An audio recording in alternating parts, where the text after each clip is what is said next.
So the promise of autonomous vehicles, I guess, is we have, a much cheaper transportation, much safer transportation, and much more convenient transportation. And there's a really good slide that I saw that ARK put out, which is the cost of transportation in the past century hasn't changed from an average of 70 cents a mile, but the autonomous taxi opportunity could potentially drop that to 26 cents a mile, or Elon's even saying 18 cents a mile. So I'm wondering, how do you think about this disruption at a high level and what industries it could sort of impact?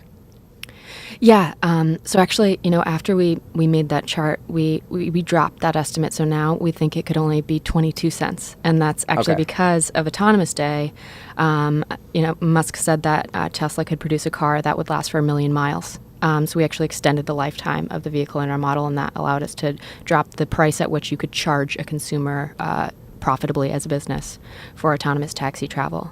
We think those economics are what's going to drive wide-scale adoption, and it's going to be really dramatic, especially for countries like China, where not as many people have access to really cheap point-to-point travel like they do in the U.S. We think traffic could go up dramatically because of it. We think insurance premiums could cut in half from where they will be in the next 5 years, because autonomous cars will be safer, and these would be fleet models. So those premiums will be negotiated by companies, not people.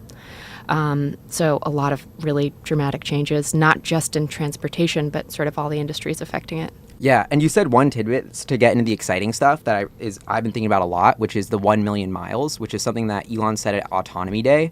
And then they recently completed the acquisition of Maxwell Technologies, who in theory their dry battery electrode technology could significantly extend the life of a battery. So I wonder, and this is one of my much later questions, but I kind of want to get into it now, have you looked into the Maxwell acquisition, and what are the implications in terms of the cost structure of the robo-taxi? Because it seems like if you can make the EV go twice as far, with a more efficient battery that's cheaper, this is like one of the levers Tesla's pulling to really drop that price of the autonomous taxi.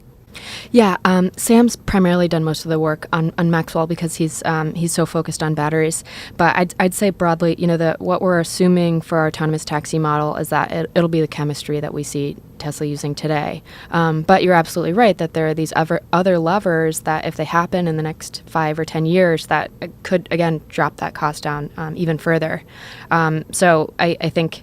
It's a relatively conservative assumption. Battery technology is certainly improving, and that'll only help bring costs down.